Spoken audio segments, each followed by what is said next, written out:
Hi everyone, welcome back to another anime review. Now this anime review is going to be very long, and I will explain it why. Well, I'm going to explain it right now. We are reviewing the original Dragon Ball. Now I'm not going to go into every character's detail because of the fact that if I do that, this video will be an hour long. But I'm going to explain to you guys my final thoughts on every arc because there are 7 arcs.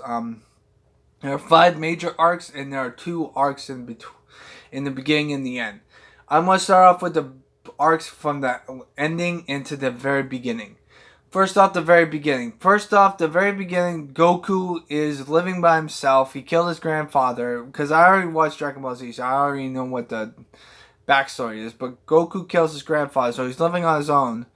And then Bulma comes up and shoots him. So I think that's pretty fucking funny. He survives it because Goku's not human, because he turns into a giant ape during this time zone. And he also turns into an ape a second time, but that's pretty much about it. So, Bulma is trying to gather the Dragon Balls, which, first off, my first impressions is, why the hell does she know about the Dragon Balls in the first place? But, however, she does get character development that she is a fucking genius. She knows how to make technology. I mean, in Dragon Ball Z, she makes a fucking time machine. Like, she's very smart in what she does. Okay? She's very rich, and that's what happens. So she is trying to gather up the Dragon Balls to wish for a boyfriend. Along the way, when they're trying to reach this Dragon Ball, the pig comes in. The pig comes in, and the pig is introduced in episode 3. Then the next Z fighter comes in is Yamcha. Yamcha is the first character that gets introduced. Besides, because he gets introduced before any other character. Because after Yamcha, it's Chi-Chi in the Ox King, and I'll explain that when we get to the last arc, which is going to be interesting. But they gather the Dragon Balls, and they wish for a pair of panties, because the Pilaf group is the first main villain of the series, which is kind of funny because even though they're the first villain, they're the only villain that is in Dragon Ball, Dragon Ball Z, Dragon Ball GT, and Dragon Ball Super. They're the only villains that actually show up in all 4 series, I believe. I don't know if they show up in Dragon Ball Z. It's been a long time since I watched that. But I do know that they show up in the very beginning of GT, and I know that they show up in Dragon Ball Super. So that is kind of interesting that they're the first evil group that they try to do it. And they try to gather the Dragon Balls. They do have managed to accomplish it, but they don't know how to wish it. And the pig decides to, Oolong, that's what his name is. Oolong decides to wish for a pair of panties because he's a pervert. So that's the main gist of things. So that's the first arc. The last arc is the other short arc where it's just Goku and Chi-Chi, because Goku is marrying Chi-Chi now. So they're going to be married together. And the thing about that aspect of it is the fact that Goku and Chi-Chi are trying to go to the underworld because their castle's on fire, because the furnace that makes the fire is broken, so Goku tries to fix it. It's kind of like to wrap things up of the whole entire game and give you a cliffhanger to see what happens when it comes to Dragon Ball Z. So that's the main gist of that aspect of it. So that's why I think that arc wraps everything up from Dragon Ball, and that's really good. Now, when it comes to, there's not much to say about that arc. Now, the 5 major arcs. You got 3 tournaments, which I'll explain the tournaments last because there's something I have to say about it, but that's beside the point. And then the other 2 ones are King Piccolo and the Red Ribbon Army arc. And I like to say this, the Red Ribbon Army arc, in my honest opinion, was the worst. Because, to be honest with you, the pacing was so goddamn slow. And the other issue I have with it felt like I was watching a military anime. And Dragon Ball is not into military anime. It's more supernatural and superpowers, pretty much. Because I'm used to Dragon Ball Z. So if I watched the original Dragon Ball first, I might like it more. But I'm not a big fan of it because it was slow pacing and stuff. So pretty much, the Red Ribbon Army arc introduces 2 characters that you will know. Which is Mercenary Tao and General Blue. And the only reason why I'm mentioning General Blue is I'll explain that later. But Mercenary Tao gets introduced in this thing, and this is the main reason why Goku is trying to get all the Dragon Balls in the first place, because Goku feels responsible for killing a person because Mercenary Tao kills him because he's trying to hunt down Goku. That's the main gist of things. So, and this is also the same arc where the Rebel Army arc is where Goku meets Korin, the cat, who is really tough and really what the hell he knows what the hell he's doing.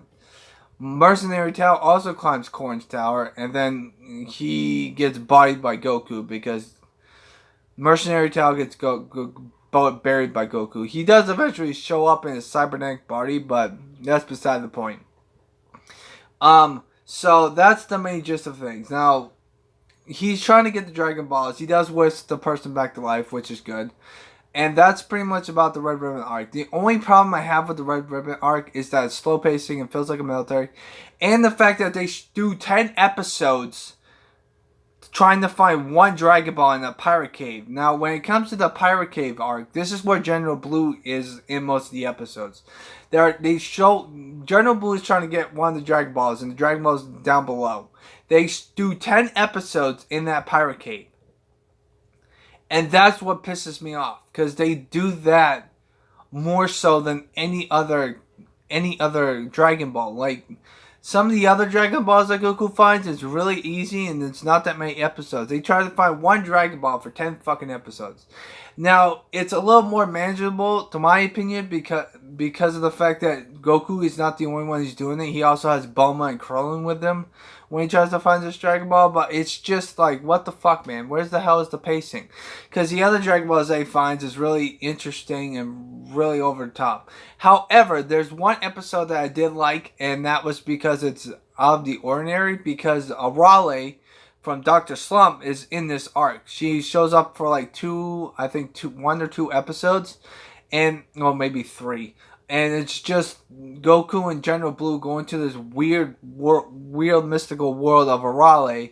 And if you must know, I've never watched Dr. Slump, but I know she's a gag character in that character. And she's technically an android, so she has magical powers and stuff. And Goku knows what the hell he's doing. It's really simple. And the funny thing is that the only two people that interact with her is General Blue and Goku. Everyone else doesn't know what the hell it is, because I feel like they go back in time or something like that.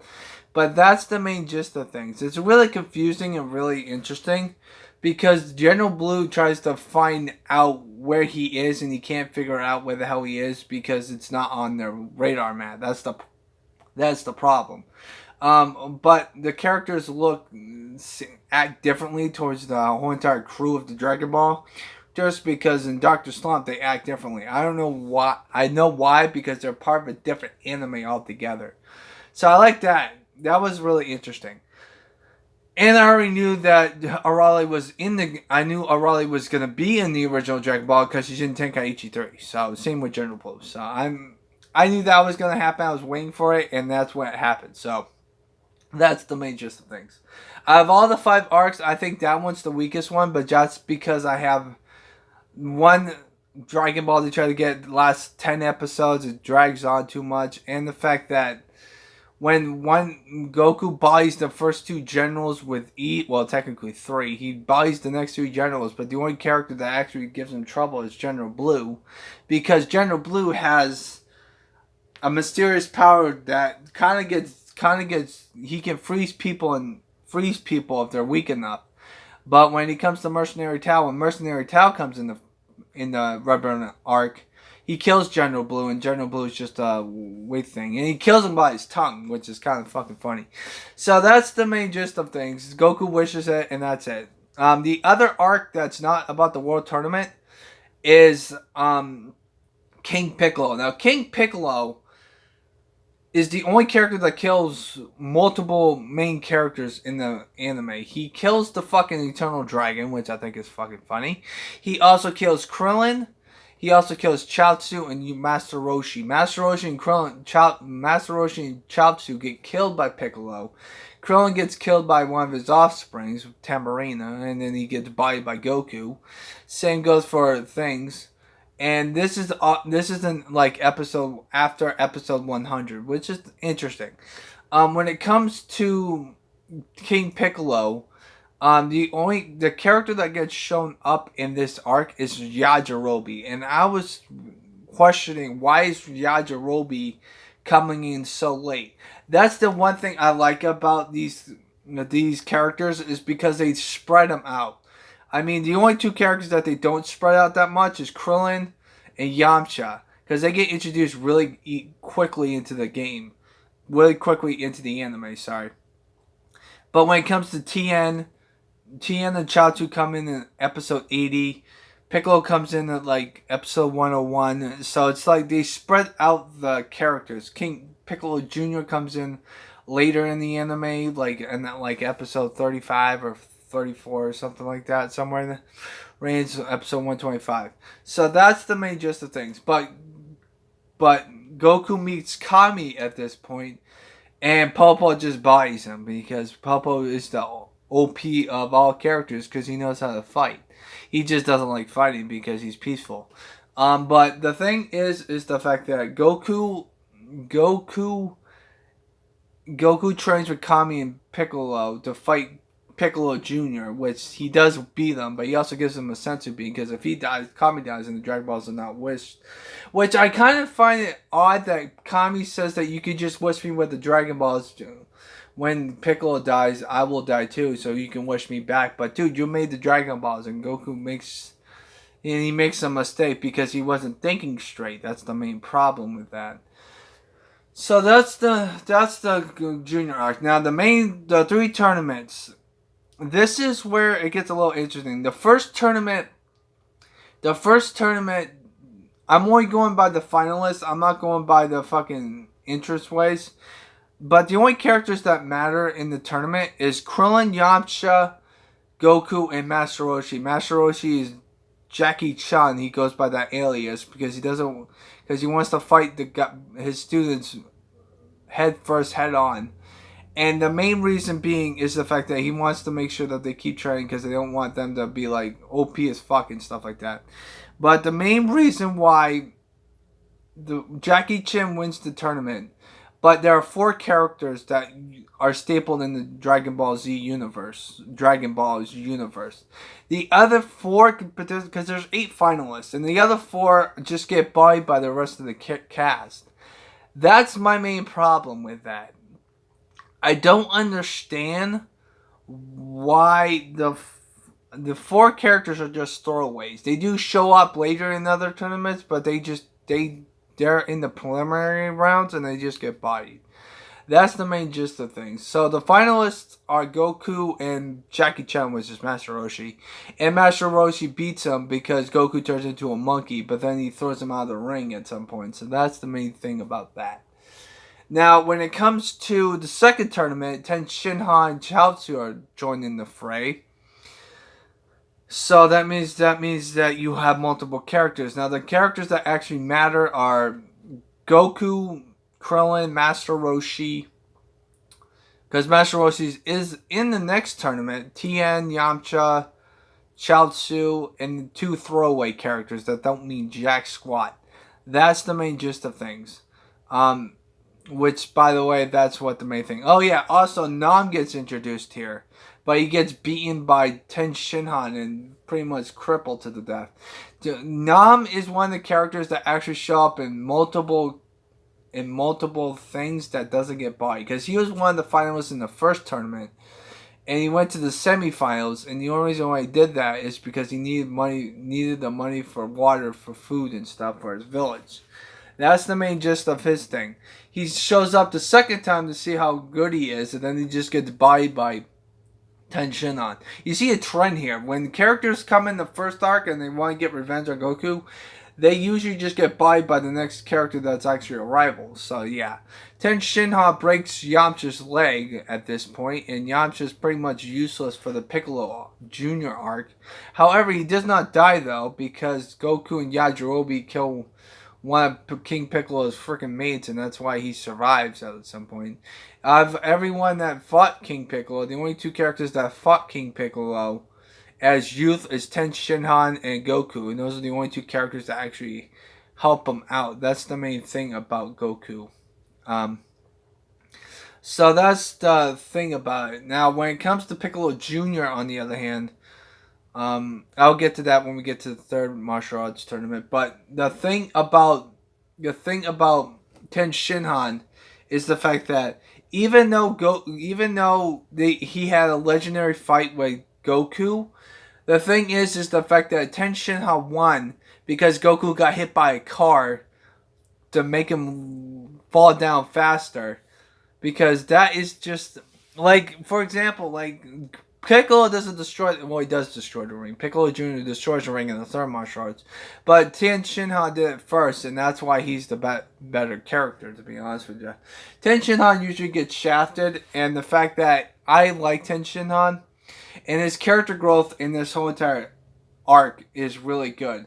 He wants revenge because Goku killed Mercenary Tao. Well, they think that he killed Mercenary Tao, even though it was his own fault because Mercenary Tao gets blown up by a grenade that he threw and Goku kicks it up, and then that's what happens.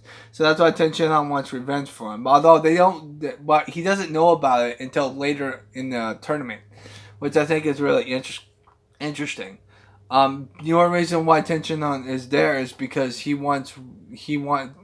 a rival student to the Hermit class of Master Roshi.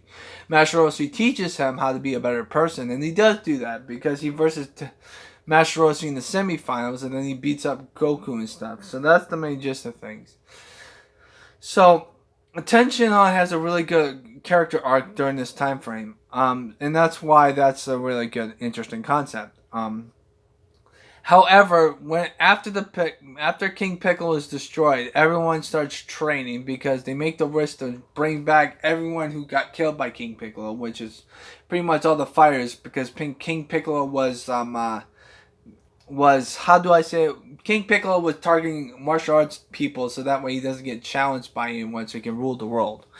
So after King Piccolo Jr. comes into fray, they do another martial arts tournament, and the martial arts people that are in the tournament are Goku, Ten Shinhan.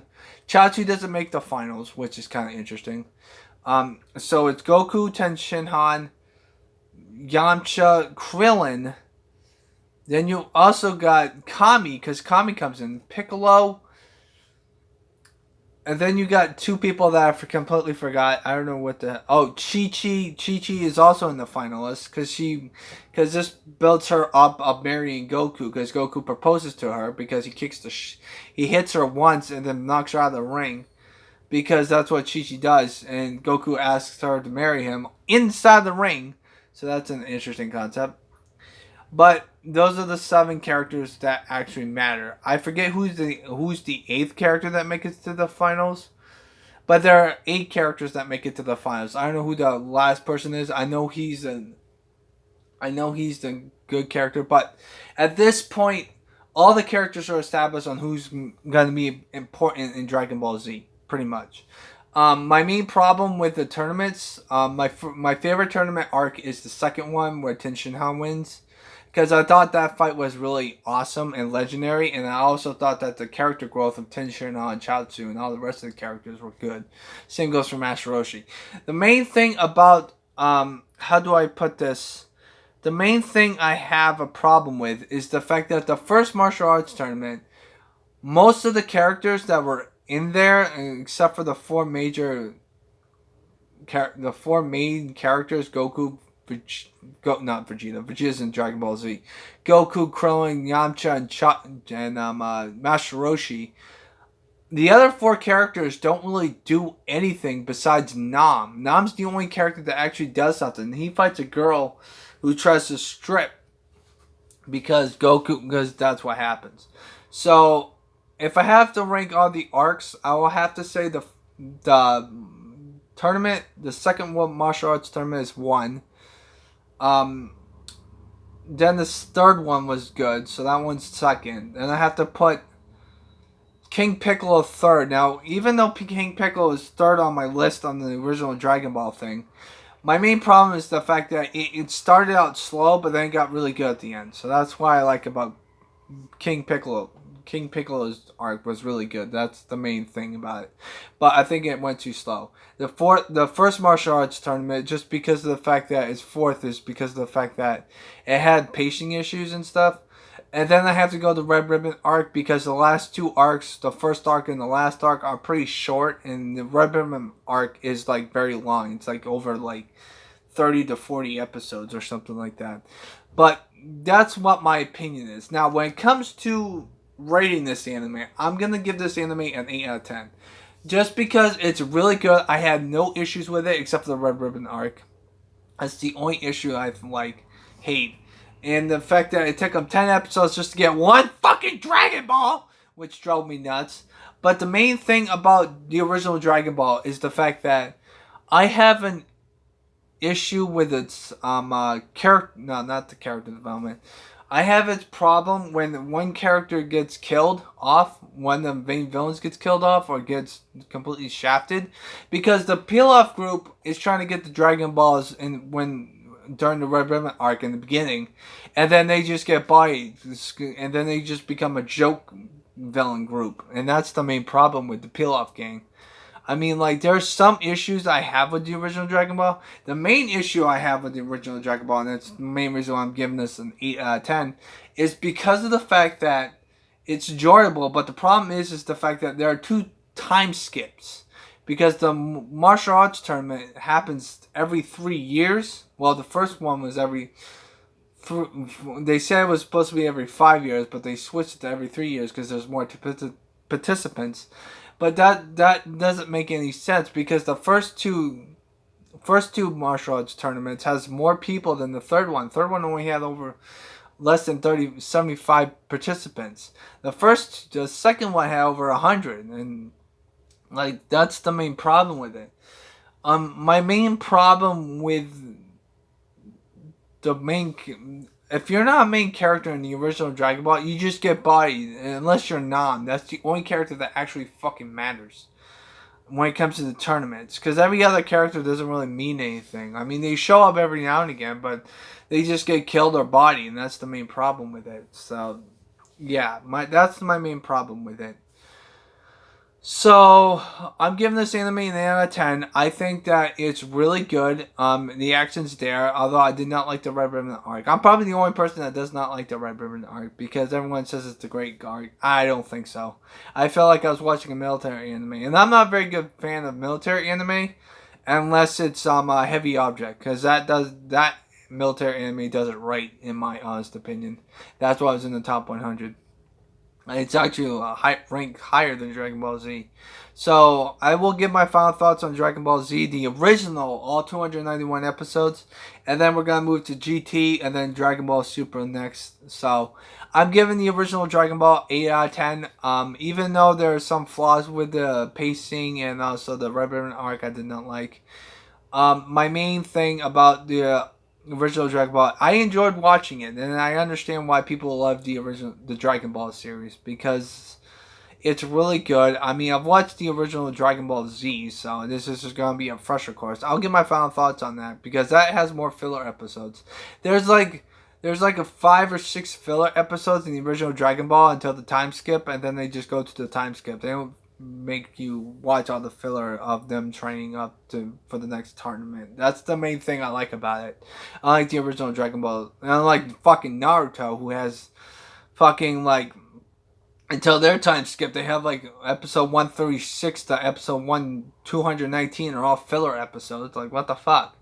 I mean, it makes the characters that less important shine, but it doesn't mean jack shit. I mean, Naruto Shippuden has the same fucking issue. At least Dragon Ball condenses its filler episodes by making it less important. Some of the filler episodes are actually more important, to be honest with you, but that's beside the point.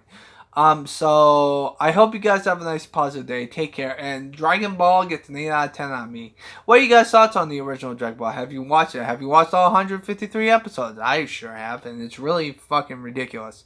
Now, the next anime review will be probably Dragon Ball Z, sort of. I mean, I've already watched it. It's just gonna be a refresher course because it ties into. I'm mostly concerned about the ending of Dragon Ball Z because it ties into the ending of Dragon Ball Z, even though it's not canon anymore. It ties into Dragon Ball GT, which will be the next anime because I gotta watch 291 episodes. So I hope you guys have a nice positive day. I'm not watching Dragon Ball Z Kai, by the way. I know that, but I'm just I want to watch the original. So I hope you guys have a nice positive day. Take care and always stay positive. Watch Dragon Ball. It's a really good anime, but I still think it has flaws with the Red Ribbon arc and the stuff like that. Its strengths though are the best thing about it. Like all the characters get introduced interesting because Yajirobe gets introduced in episode like 105, 106. Tin Shin Han gets introduced in 180, episode 80, and Krillin and Yamcha get introduced right in the very beginning. So I think that the character, when they introduce main characters in the show on Dragon Ball, I think they space it out really good. So that's the one strength that I like about it.